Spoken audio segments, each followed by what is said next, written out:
ഹരി ഓം ശ്രീ ഗുരുഭ്യോ നമഃ. വിഷ്ണു സഹസ്രനാമം ആണ് നമ്മളിനി അതിൻ്റെ അർത്ഥമാണ് കാണാൻ പോകുന്നത്. ഇതുവരെ നമ്മൾ പറഞ്ഞത് വിഷ്ണു സഹസ്രനാമത്തിൻ്റെ പൂർവപീഠികയാണ്. ഇവിടെ വിഷ്ണു സഹസ്രനാമം 107 നാമങ്ങളാണ് ആ 1000 നാമങ്ങളെ കൊണ്ട് വിന്യസിച്ചിരിക്കുന്നത്. അതിൽ 903 നാമമാണ് ആവർത്തിക്കാതെ വന്നിരിക്കുന്ന നാമങ്ങൾ. എന്തുകൊണ്ട് ആവർത്തനമെന്നാണെങ്കിൽ നാമം ഓരോരോ നാമവും പല അർത്ഥങ്ങളുണ്ട്. ആ അർത്ഥവ്യത്യാസത്തിലാണ് ഇവിടെ നാമങ്ങൾ വീണ്ടും വന്നിരിക്കുന്നത്. നമുക്ക് കേൾക്കുമ്പം തോന്നും ഒരേ നാമം തന്നെയെന്ന്. അപ്പം പലയിടത്തും ലക്ഷ്മീപതി, ശ്രീപതി, ലക്ഷ്മി ഭഗവതിയുടെ ഭർത്താവായിട്ടിരിക്കുന്നവൻ എന്നൊക്കെ അനേക തരത്തിലുള്ള പല അർത്ഥത്തിലാണ് ഇവിടെ ആവർത്തനം ചെയ്തിരിക്കുന്നത്. പിന്നീട് വന്നിരിക്കുന്ന നാമങ്ങൾ ഈ 903 നാമങ്ങൾ മാത്രമേ ഉള്ളൂ ആവർത്തനം ചെയ്യാത്തത്. ബാക്കി ആവർത്തനം ചെയ്യപ്പെട്ടിട്ടുണ്ട്. എന്നാൽ നമുക്ക് കേൾക്കുമ്പം തോന്നും ഒരേ നാമമാണല്ലോ എന്ന്. എന്നാൽ അവിടെ അർത്ഥത്തിന് വ്യത്യാസമുണ്ട്. ഇവിടെ 3 ലിംഗങ്ങൾ കൊണ്ടാണ് ഈ വിഷ്ണു സഹസ്രനാമം ഘടിപ്പിച്ചിരിക്കുന്നത്. പുല്ലിംഗത്തിലും സ്ത്രീലിംഗ ശബ്ദമുണ്ട്. പിന്നെ നപുംസക ലിംഗത്തിലും ഇവിടെ പുല്ലിംഗ ശബ്ദമുണ്ട്. അപ്പം ശരിക്കുള്ള വിഷ്ണു എന്നുള്ള ആ ശബ്ദം ആ വിഷ്ണുവിനെയാണ് വിശേഷിപ്പിക്കുന്നത്. സ്ത്രീലിംഗത്തിൽ വിഷ്ണുവിൻ്റെ ദേവതാഭാവങ്ങളെ ഓർമ്മിപ്പിക്കുവാൻ വേണ്ടി സ്ത്രീലിംഗ ശബ്ദം ഉപയോഗിച്ചിരിക്കുന്നു. അതുപോലെ തന്നെയാണ് നപുംസക ലിംഗ പ്രയോഗങ്ങൾ ഇവിടെ പ്രയോഗിച്ചിരിക്കുന്നത്. അപ്പം വിഷ്ണുവിൻ്റെ തന്നെ ആ ബ്രഹ്മസ്വരൂപത്തെ പ്രകാശിപ്പിക്കുവാൻ വേണ്ടിയാണ്. ഇവിടെ ബ്രഹ്മമെന്ന് പറഞ്ഞാൽ ബ്രഹ്മാവെന്നെടുക്കരുത്. ബ്രഹ്മാവ് വേറെ, ബ്രഹ്മം വേറെ. ബ്രഹ്മാവെന്ന് പറഞ്ഞാൽ സൃഷ്ടികർത്താവായിട്ടിരിക്കുന്ന നാൻമുഖൻ. ബ്രഹ്മമെന്ന് പറഞ്ഞാൽ നിർഗുണ നിർവികാരം, നിർഗുണ നിരാകാരമായിരിക്കുന്ന പ്രപഞ്ചം. അപ്പം ഈ ബ്രഹ്മഭാവത്തിൽ വിഷ്ണുവിനെ സ്തുതിക്കാൻ വേണ്ടിയാണ് ഇവിടെ നപുംസക പ്രയോഗം ഘടിപ്പിച്ചിരിക്കുന്നത്. ഇതില് ഓമാണ് ആരംഭിക്കുന്നത്. എല്ലാ മന്ത്രങ്ങളും ആരംഭിക്കുന്നത് ഓങ്കാരം കൊണ്ടാണ്. അപ്പം ഈ ബ്രഹ്മത്തിൻ്റെ ഒരു നാമം ഓങ്കാരം. അത് സഗുണഭാവത്തെയും നിർഗുണഭാവത്തെയും ഒരുപോലെ പ്രകാശിപ്പിക്കുന്നു. ഇപ്പൊ സഗുണഭാവത്തിൽ ഓം എന്ന സിമ്പല് പരമേശ്വരൻ തന്നെയാണ്. ആ എന്നതായിട്ടുള്ള ധാതു രക്ഷണം എന്നാണ് അർത്ഥം. അപ്പൊ ഈ ധാതുവിൽ നിന്നാണ് ഓം എന്നുള്ള രൂപം ഉണ്ടായിരിക്കുന്നത്. അപ്പൊ ഈ പ്രപഞ്ചത്തെ രക്ഷിക്കുന്നവൻ അത് ആ ബ്രഹ്മം തന്നെ. മായാശക്തിയോടുകൂടി കൂടുമ്പോഴാണ് ഈശ്വരൻ എന്നുള്ള ഭാവത്തെ സ്വീകരിക്കുന്നത്. അപ്പൊ ഈ പ്രപഞ്ചത്തെ രക്ഷിക്കുന്ന പരമേശ്വരൻ എന്ന ഓങ്കാരത്തെ സൂചിപ്പിക്കുന്നു. അപ്പം വിഷ്ണുവിനെ ഓങ്കാരമായിട്ട് രക്ഷകനായി പറഞ്ഞു വച്ചിരിക്കുന്നു. അപ്പൊ ഈ ലോകത്തിലുള്ള എല്ലാ ഓങ്കാരത്തിൽ അടങ്ങുമെന്ന് മാണ്ഡൂക്യ ഉപനിഷത്തിൽ പറഞ്ഞു വച്ചിട്ടുണ്ട്. ഭൂതവും വർത്തമാനവും ഭവിഷ്യത്തും എല്ലാം ആ ഓങ്കാരത്തിൽ അടങ്ങുന്നു. അപ്പൊ ഈ പ്രപഞ്ചം മുഴുവൻ ഓങ്കാരത്തിൽ അടങ്ങിയിരിക്കുന്നു. അതാണ് ആ ഉ മേ എന്നുള്ള 3 മാത്രകൾ കൊണ്ടാണ് അകാരം ഉകാരം മകാരങ്ങളെ കൊണ്ടാണ് ഓങ്കാരം ഉണ്ടായിരിക്കുന്നത്. അപ്പൊ ആ അകാരമാണ് ജാഗ്രത അവസ്ഥ. അപ്പൊ ത്രിമൂർത്തികളാൽ വിഷ്ണുവിനെയും ഇവിടെ സൂചിപ്പിക്കുന്നു. ഉകാരം നമ്മുടെ സ്വപ്നാവസ്ഥ, അത് ബ്രഹ്മദേവനെയാണ് സൂചിപ്പിക്കുന്നത്.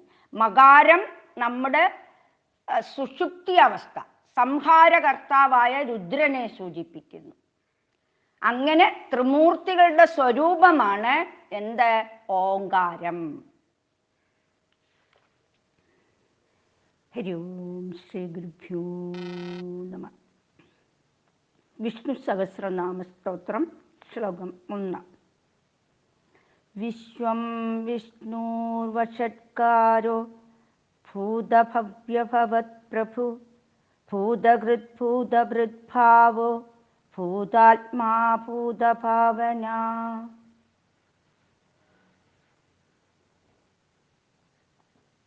ഇവിടെ വിഷ്ണു സഹസ്രനാമം തുടങ്ങുമ്പോൾ ആദ്യത്തെ നാമം വിശ്വം എന്നാണ് പറഞ്ഞിരിക്കുന്നത്. വിശ്വം എന്ന നാമം വിഷ എന്ന ധാതുവിൽ നിന്നാണ് ഈ വിശ്വം എന്ന ശബ്ദമുണ്ടാകുന്നത്. വിഷ എന്ന് വെച്ചാൽ പ്രവേശേന എന്നാണ് അർത്ഥം. അപ്പൊ നമ്മൾ മനസ്സിലാക്കേണ്ടത് ബ്രഹ്മം ഈ വിശ്വത്തിൽ പ്രവേശിച്ചിരിക്കുന്നു.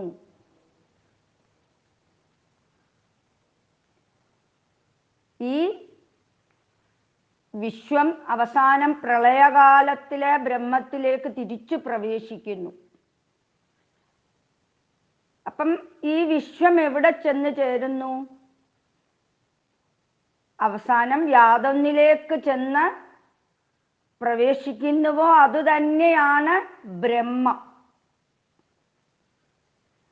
അപ്പൊ വിശ്വവും ബ്രഹ്മവും ഇവിടെ പര്യായ ശബ്ദം പോലെയാണ് ഇവിടെ പറഞ്ഞിരിക്കുന്നത്.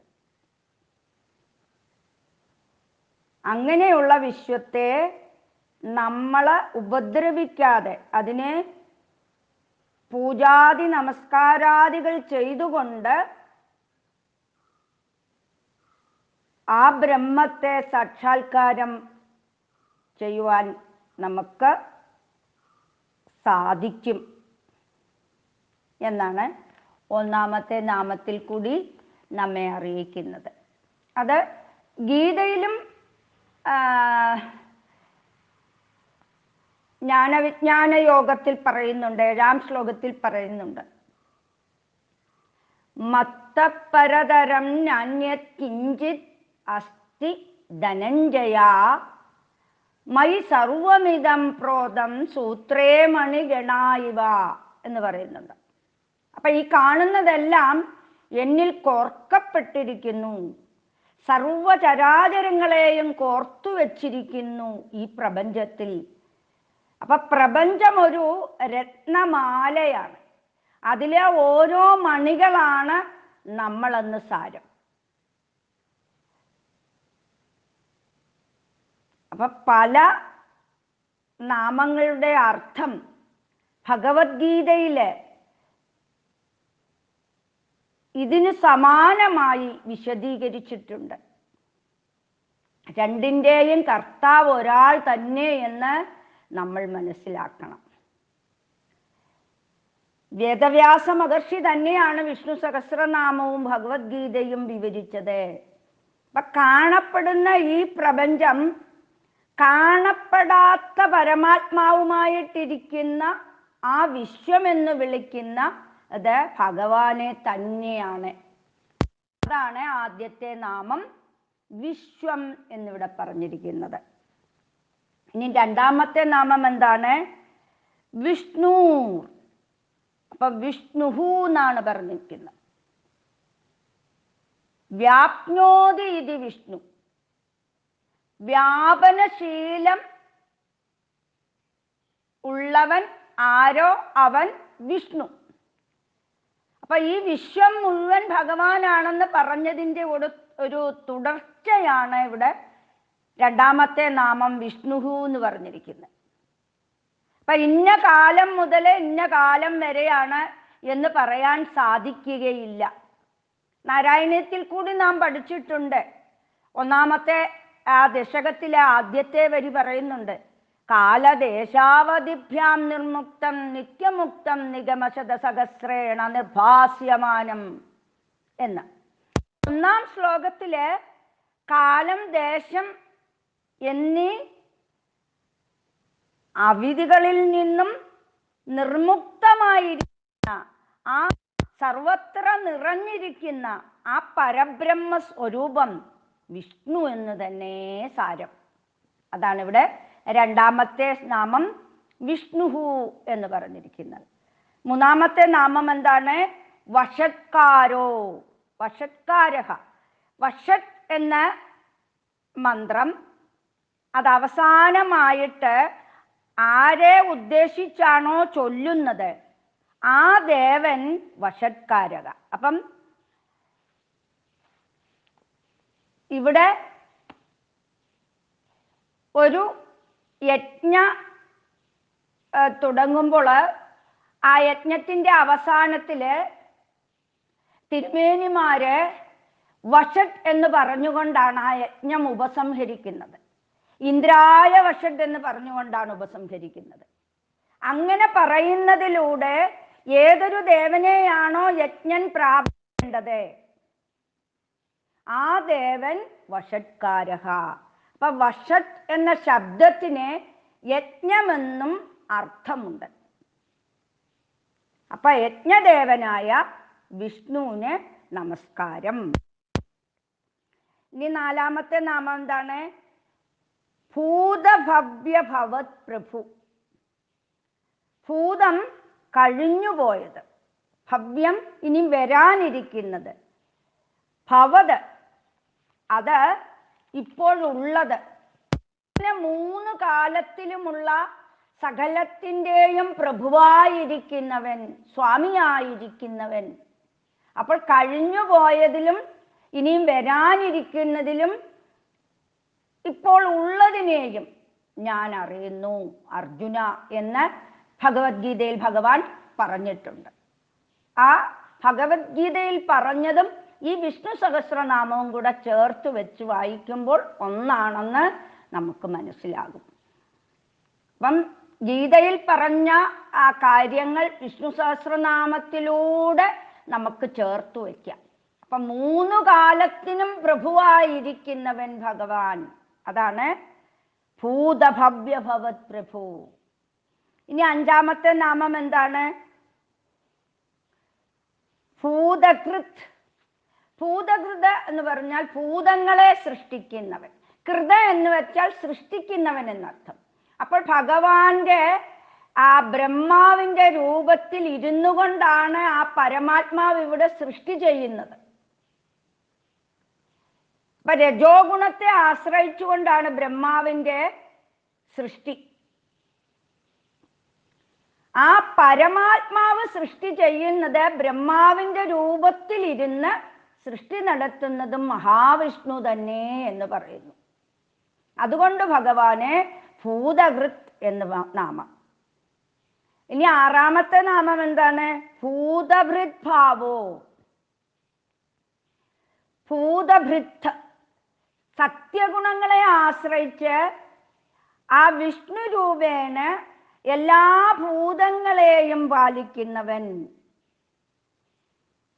സ്ഥിതി ചെയ്യുന്നത്.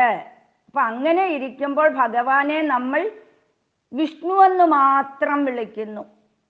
അപ്പൊ പരമാത്മാവെന്ന അർത്ഥത്തിൽ മഹാവിഷ്ണു എന്നും വിളിക്കുന്നു. അപ്പൊ ഇതിലൂടെ സ്ഥിതി സ്വരൂപനായിരിക്കുന്ന വിഷ്ണു എന്ന അർത്ഥത്തിൽ ഭഗവാന് നാമം ഭൂതഭൃത്. ഇനി ഭഗവാന്റെ ഏഴാമത്തെ നാമം എന്താണ്? ഭൂതഭൃത് ഭാവ. ഭാവക. ഇവിടെ ഭാവോ എന്ന് പറയുമ്പോൾ നമ്മൾ അതിനെ പദച്ഛേദം ചെയ്യുമ്പം ഭാവക എന്ന് പറയും. അപ്പൊ ഭാവം എന്നാൽ ഉണ്മ എന്നാണ് അർത്ഥം. അപ്പൊ ഭഗവാൻ മാത്രമാണ് സത്തായിട്ടിരിക്കുന്നവൻ എന്ന അർത്ഥത്തിൽ ഭഗവാന് ഭാവഹ എന്ന് നാമം. ഇനി എട്ടാമത്തെ നാമമായ ഭൂതാത്മാ, എല്ലാ ജീവജാലങ്ങളുടെയും ഉള്ളില് അന്തര്യാമിയായിട്ട് ആത്മസ്വരൂപത്തിലിരിക്കുന്നവൻ എന്ന അർത്ഥത്തിൽ ഭഗവാന് നാമം ഭൂതാത്മ. അപ്പൊ ഭഗവാൻ എല്ലാ ജീവജാലങ്ങളുടെയും ഉള്ളിൽ വർത്തിക്കുന്നു എന്ന് സാരം.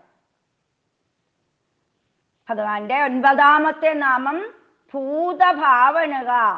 ഭാവം എന്നാൽ ഉണ്മ എന്ന് നമ്മൾ നേരത്തെ പറഞ്ഞു.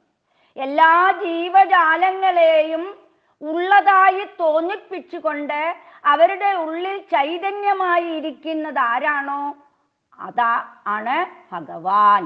അപ്പൊ നമ്മുടെ ഉള്ളിൽ ചൈതന്യമായിട്ടിരിക്കുന്നത് കൊണ്ടാണ് ഇവിടെ നമ്മുടെ ശരീരങ്ങൾക്കൊക്കെ ചൈതന്യമുണ്ടെന്ന് പറയുന്നത്. ജഡശരീരത്തിന് ഉണ്മ കൊടുക്കുന്നവൻ, ഉദാഹരണം പറഞ്ഞാല് ഫാന് ഒരു ജഡവസ്തുവാണ് അല്ലേ? ആ ഫാൻ കറങ്ങുന്നത് ഏതിലൂടെയാണ്? കറണ്ട് അതിലേക്ക് കടക്കുമ്പോൾ ഇല്ലേ? അപ്പം ആ കറണ്ട് എന്ന് പറയുന്നതാണ് ചൈതന്യം. ഫാനോ വെറും ഒരു ജഡം. ഇതുപോലെ തന്നെയാണ് നമ്മളെ എടുത്തു നോക്കുമ്പോഴും. നമ്മളുടെ ഉള്ളിലിരിക്കുന്ന ആത്മാവ് അത് ഇല്ലാതാകുമ്പോൾ എന്താണ്? വെറും ഒരു ശവം. അപ്പം കറണ്ടിന്റെ സഹായത്തോടെ ഫാനിന് ഒരു സത്തുണ്ടെന്ന് തോന്നും. ഇതുപോലെയാണ് ജഡശരീരങ്ങൾക്ക് സത്തുണ്ടെന്ന് തോന്നുന്നത്. അപ്പൊ ഭഗവാൻ ഉള്ളിലുള്ളത് കൊണ്ടാണ് എല്ലാ ഭൂതങ്ങളും ഉള്ളതായിട്ട് തോന്നിക്കുന്നത്. അതുകൊണ്ട് ഭഗവാന്റെ നാമം ഭൂതഭാവനഃ. എത്ര ഇതായിട്ടാണ് ഭഗവാൻ വിഷ്ണു സഹസ്രനാമത്തില് പറഞ്ഞു തന്നിരിക്കുന്നത്. ആ അർത്ഥം മനസ്സിലാകുമ്പോഴാണ് നമുക്കതിൻ്റെ ആഴം മനസ്സിലാകുന്നത്. അപ്പൊ എല്ലാവരും ഈ അർത്ഥം കേട്ടിട്ട് വേണം അത് പഠിക്കണ്ടേ. അപ്പൊ നമ്മുടെ മനസ്സിൽ നിന്ന് ഒരിക്കലും മാഞ്ഞു പോകുകയില്ല. അപ്പോഴാണ് അതിൻ്റെ സാരം എന്താണ് എന്ന് നമുക്ക് മനസ്സിലാകുന്നത്. ഹരി ഓം ശ്രീ ഗുരുഭ്യോ നമഃ. വിഷ്ണു സഹസ്രനാമം ശ്ലോകം 2. ഭൂതാത്മാ പരമാത്മാ ച മുക്താനാം പരമാഗതി അവ്യയ പുരുഷ സാക്ഷി ക്ഷേത്രജ്ഞോ ശരമേവ ച.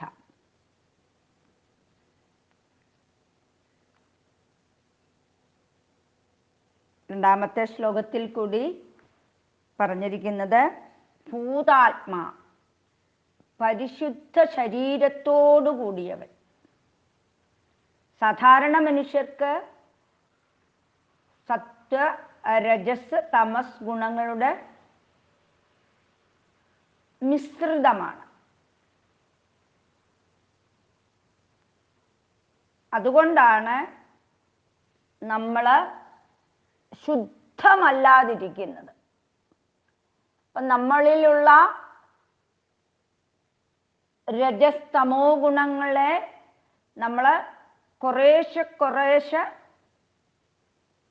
കുറച്ചു കൊണ്ടുവന്ന് ആ സാത്വിക ഗുണത്തെ നമ്മൾ ഉയർത്തിക്കൊണ്ടുവരുവാൻ ശ്രമിക്കുക. അങ്ങനെ നമ്മൾ മറ്റ് 2 ഗുണങ്ങളെയും നമ്മൾ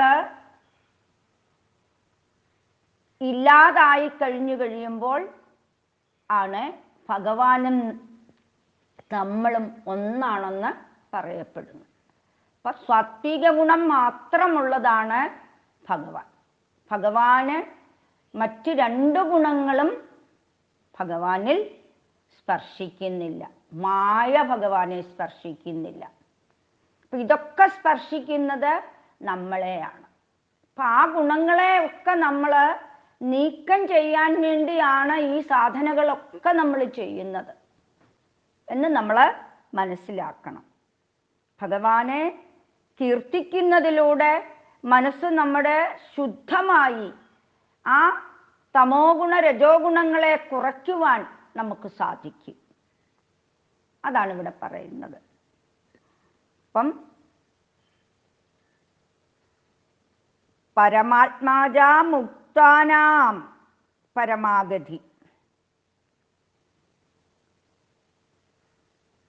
അവ്യയഃ പുരുഷഃ സാക്ഷി. അവ്യയഃ എന്ന് പറഞ്ഞാൽ വ്യയം സംഭവിക്കാത്തത്.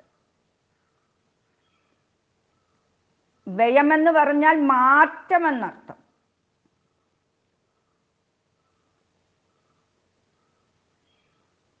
അപ്പം നാശം, പരിണാമം. അപ്പം ഈ ലോകത്തിലുള്ള വസ്തുക്കൾക്ക് എല്ലാം മാറ്റമുള്ളതാണ്, പരിണാമമുള്ളതാണ്. കുറെ കഴിയുമ്പോൾ അത് കാണാതെയാകും, നശിച്ചു പോകും, മാറ്റമില്ലാത്തതായി തീരും.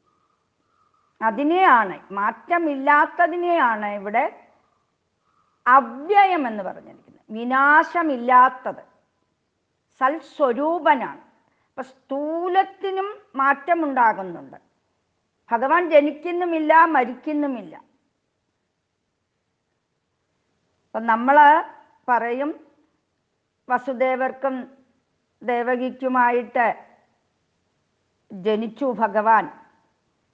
അതെല്ലാം ഭഗവാന്റെ നാടകീയ വേഷമാണ്. ഓരോ കാര്യത്തിനു വേണ്ടി, ഓരോ ലീലകൾ ചെയ്തു തീർക്കുവാൻ വേണ്ടി ഭഗവാൻ വേഷം കെട്ടിയിരിക്കുന്ന ഒരു ലീലയാണ് ഭഗവാന്റെ. അപ്പൊ ഭഗവാന് മരണമില്ല, ജനനവുമില്ല.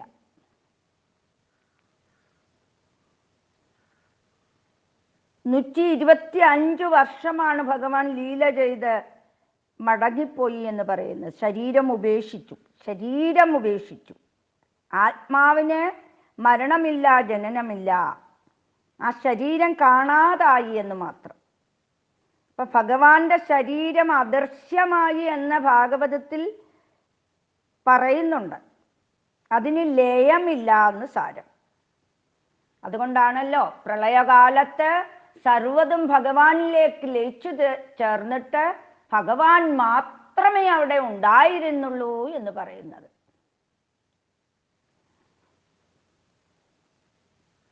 ഇവിടെ ഭൂതാത്മാ പരമാത്മാജ, ആ പരമമായിരിക്കുന്ന എല്ലാത്തിനും കാരണസ്വരൂപമായിരിക്കുന്ന ആത്മാവ്, ശ്രേഷ്ഠമുള്ളത് എന്നൊക്കെ അർത്ഥം. അപ്പൊ പരമാത്മാവിന്റെ പ്രതിബിംബമാണ് ഈ ജീവാത്മാക്കൾ, ഈ പ്രപഞ്ചത്തിലുള്ളത്. അതാണ് പരമാത്മാവ്. മുക്താനാം പരമാഗതി, ഏറ്റവും ശ്രേഷ്ഠമായുള്ള ഗതിയെ തരുന്നവൻ, മോക്ഷത്തെ കൊടുക്കുന്നവൻ എന്നർത്ഥം. ഇവിടെ ശരീരം നിലനിൽക്കെ യോഗികൾക്ക് ആ ശരീരം ഇല്ലാത്തതുപോലെയാണ് അവരുടെ കർമ്മങ്ങൾ.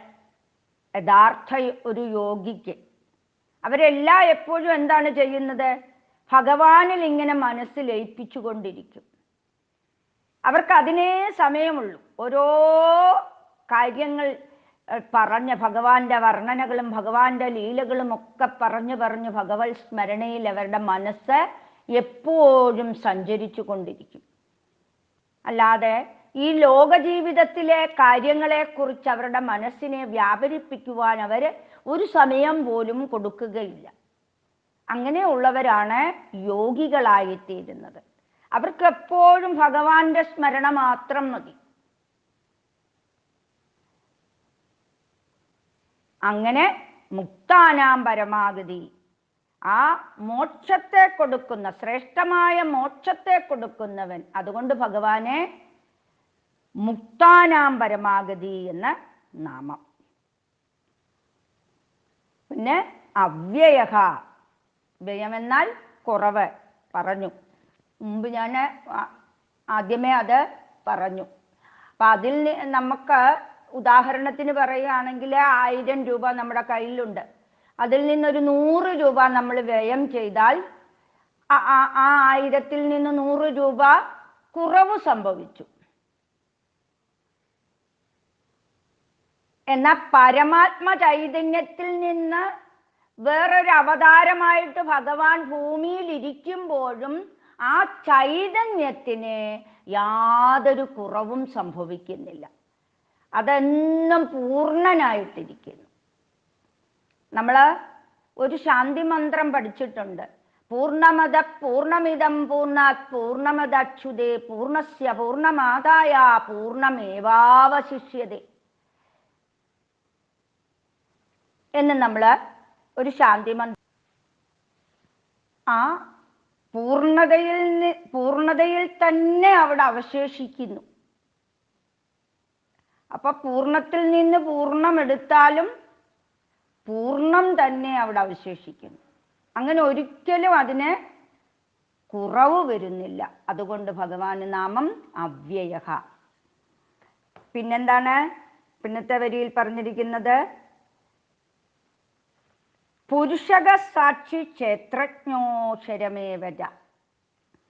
പുരുഷക, പുരത്തിൽ ശയിക്കുന്നവൻ പുരുഷൻ. ഇവിടെ ഓരോ ശരീരവും ഓരോ പുരമാണെന്ന് സാരം. അപ്പൊ നവദ്വാരമുള്ള പുരമാണ് നമ്മുടെ ജ്ഞാനേന്ദ്രിയങ്ങൾ. കണ്ണ്, ചെവി, മൂക്ക്, വായ്, പിന്നെ കർമ്മേന്ദ്രിയങ്ങള്. അങ്ങനെ 9 ദ്വാരങ്ങളുള്ള ശരീരത്തെ സങ്കല്പിക്കുന്നു. അങ്ങനെയുള്ള ആ പുരത്തിൽ ജീവാത്മസ്വരൂപത്തിൽ ശയിക്കുന്നവൻ പുരുഷഃ. പിന്നെ സാക്ഷി. ഭഗവാനെ സംബന്ധിച്ച് നമ്മുടെ ശരീരവും മനസ്സും എല്ലാം സ്ഫടികം പോലാണ് ഭഗവാന്റെ മനസ്സ്. കാരണം നമ്മുടെ മനസ്സിന്റെ ഭാവം പോലും ഭഗവാൻ അറിയാൻ സാധിക്കും. എല്ലാത്തിനും സാക്ഷിയായിട്ട് നിൽക്കുന്നവൻ ഭഗവാൻ, സൂര്യനെ പോലെ. ഇപ്പൊ സൂര്യന്റെ വെളിച്ചത്തിലാണ് ഇവിടെ സർവവും നടക്കുന്നത്. അങ്ങനെ സാക്ഷിയായിട്ട് നിൽക്കുന്ന ഭഗവാൻ. അപ്പൊ ഭഗവാൻ ഇല്ലെങ്കിൽ ഇവിടെ ഒന്നും നടക്കില്ല എന്ന് സാരം. ക്ഷേത്രജ്ഞോ ശരമേവച. ക്ഷേത്രജ്ഞക, ഇവിടെ ശരീരത്തിനും ക്ഷേത്രം എന്നർത്ഥമുണ്ട്. ഇതെല്ലാം ഭഗവത്ഗീതയിൽ വരുന്ന ഭാഗമാണ്. ആ ക്ഷേത്രത്തിൽ ചൈതന്യവർത്തായിട്ടിരുന്നു കൊണ്ട് ഇതിനെ അറിയുന്നവൻ, ശരീരത്തെ പൂർണ്ണമായും അറിയുന്നവൻ ക്ഷേത്രജ്ഞക. പിന്നെന്താണ് പറഞ്ഞത്? ക്ഷേത്രജ്ഞോ അക്ഷരഃ ക്ഷരമേവച. ഇവിടെ അക്ഷരഃ എന്ന് പറഞ്ഞാൽ ക്ഷരം എന്നാൽ നാശമുള്ളത്, അക്ഷരഃ എന്ന് പറഞ്ഞാൽ നാശരഹിതനായിട്ടുള്ളത്. അപ്പൊ ആ ക്ഷേത്രജ്ഞൻ, ആ ആത്മാവിന് നാശമില്ല. അങ്ങനെ ആത്മാവായിട്ടിരിക്കുന്ന ഭഗവാന് നാശമില്ല. അതുകൊണ്ട് ഭഗവാന് അക്ഷരഃ എന്ന നാമം. ഏവജ എന്ന് പറഞ്ഞാൽ ഇങ്ങനെയൊക്കെയാണെന്ന് സൂചിപ്പിക്കുന്നതാണ് ഇവിടെ ഏവജ എന്ന് പറഞ്ഞിരിക്കുന്നത്.